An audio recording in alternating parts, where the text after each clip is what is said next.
Hey, and welcome to a new episode of Good Faith Gaming. I am your host, Ben, and today I'm talking about games I'm looking forward to. These are games coming out in the second half of 2025 that I can't wait to play. So I got quite the list here, and I'm going to break it down into a couple of categories. And the first category is Nintendo game. Now, as we all know, the Nintendo Switch 2 came out a few weeks ago, and Nintendo has been slow trickling games out. It looks like their cadence is going to be about one game a month. We've already gotten Mario Kart World. The next game coming out from Nintendo is Donkey Kong Bonanza. This looks like a fresh take on the Donkey Kong formula, where Nintendo is trying a new Donkey Kong game in 3D, and it's been about 30 years since their last one. We just got a Nintendo Direct full of cool footage, and I gotta say, this game looks like it's gonna be maybe the Astrobot of 2025. Meaning it's more of a kid's game, but it's going to be fun for all ages, and it looks like it's going to be very high quality too. Alright, the next game after that is Metroid Prime 4. Now, we don't have a firm release date on Metroid Prime yet, but it is coming before the end of the year. All the footage I've seen so far shows it's looking amazing, and it's going to run especially well on the Switch 2. Next we have Pokemon Z to A. This is the next in the Pokemon Legends franchise, the previous one being Arceus, and this will probably be one of the highest selling games of the year, especially now that GTA 6 isn't coming out this year anymore. After that, we got Hyrule Warriors Age of Imprisonment. This is the third Zelda game in the Hyrule Warriors franchise. It's kind of turning into its own mini franchise now. I expect this one's going to take full advantage of the Switch 2. And as someone who's playing Age of a Calamity right now, I can't wait to see what kinds of twists they put into this game from the Tears of the Kingdom. All right, we also have Kirby Air Riders. We don't know much about this game yet. We don't know a release date or anything yet, but it's supposed to be coming this year. Now, this is from the director of the original Kirby Air Riders, Sakurai, who has also done the Super Smash Bros. Franchise. Now, I gotta say, this game isn't at the top of my list, but knowing who it's from and his pedigree, I do expect it could be a big surprise for a lot of people. The final Switch 2 game I'm looking forward to, and it's from a third party, is the new Daemon X Machina.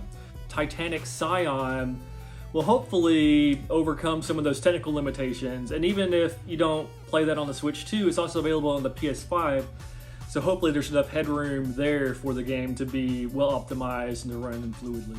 That is everything that I'm looking forward to on the Switch 2. Now let's turn our attention to the PS5. The first game I'm looking forward to on there is coming out really soon, and that's Death Stranding 2.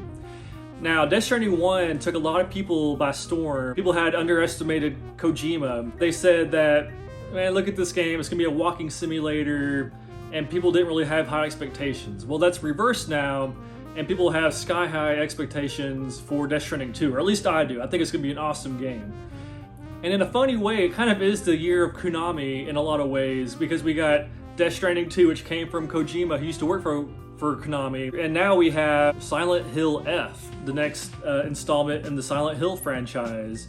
And I think that last year's Silent Hill 2 remake really blew a lot of people away, me especially. You know, Blooper Team, they had a lot to prove. They weren't really a studio that a lot of people took seriously whenever Silent Hill 2 came out, and so a lot of people were cautiously optimistic.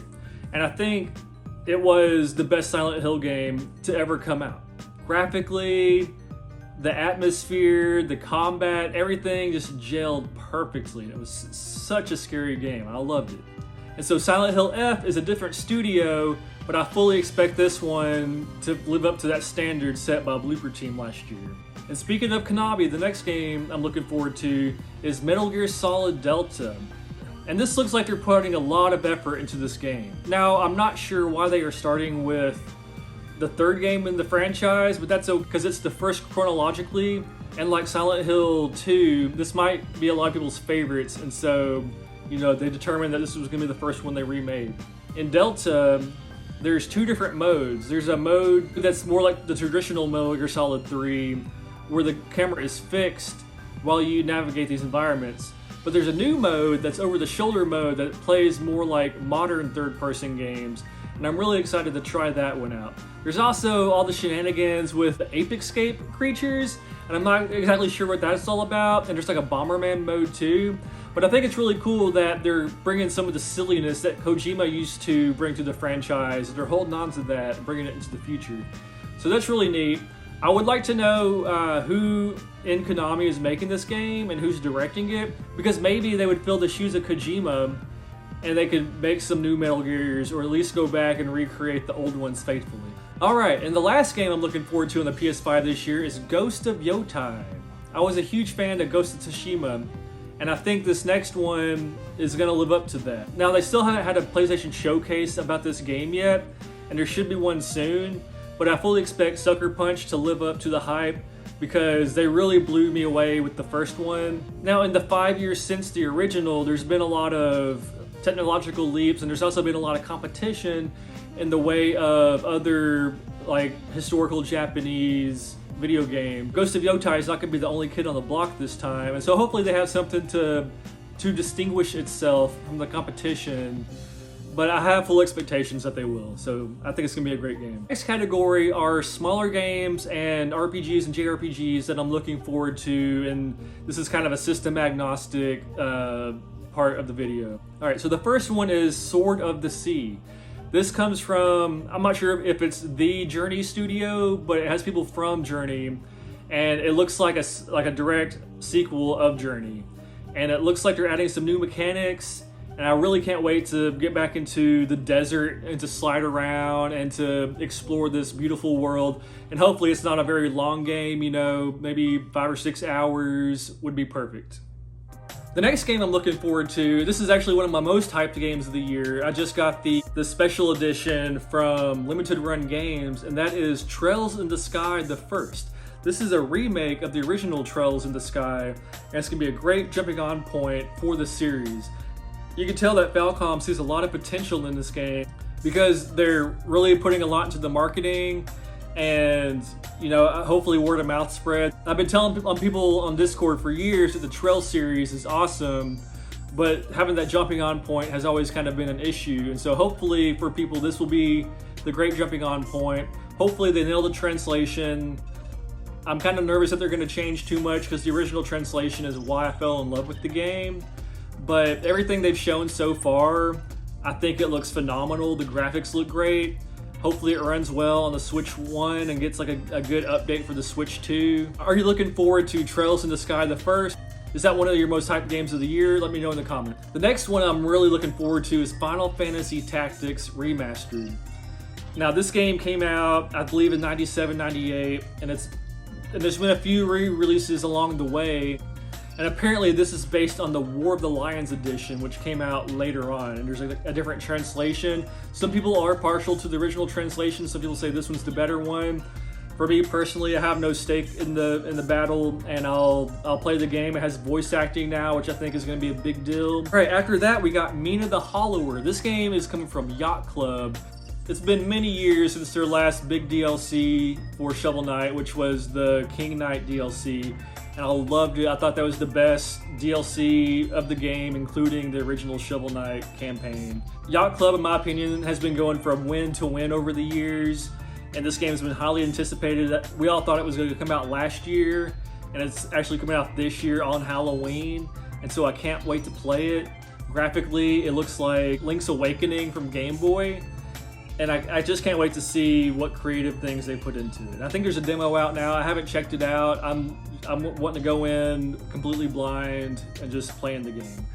I'm also looking forward to Dragon Quest 1 and 2, the 2D HD remakes. I played Dragon Quest 3 HD 2D last year, and it was one of my favorite games of the year, and honestly, it's now one of my top JRPGs of all time too. I never played the original, and I've only played Dragon Quest 11, but after playing 3, I'm really looking forward to 1 and 2, just to complete that trilogy, and hopefully they port more over in this style going forward, because I'm really digging Dragon Quest and I hope we get more. After that, we have the Mortal Kombat collection from Digital Eclipse. This reveal right here got one of the biggest pops of the night for me at Summer's Game Fest, because Digital Eclipse, they're the masters at these historical collections. They're almost like historical documents where they go back and they compile all the original information. They have all these extras. It's like a museum piece and a video game all in one. And I just cannot wait to see what Digital Eclipse has cooked up with this game. All right, next we have Morsels. This game was shown last year, and I'm not sure what the date is, and I'm just waiting for it to come out, and hopefully, you know, they cooked up something good for us.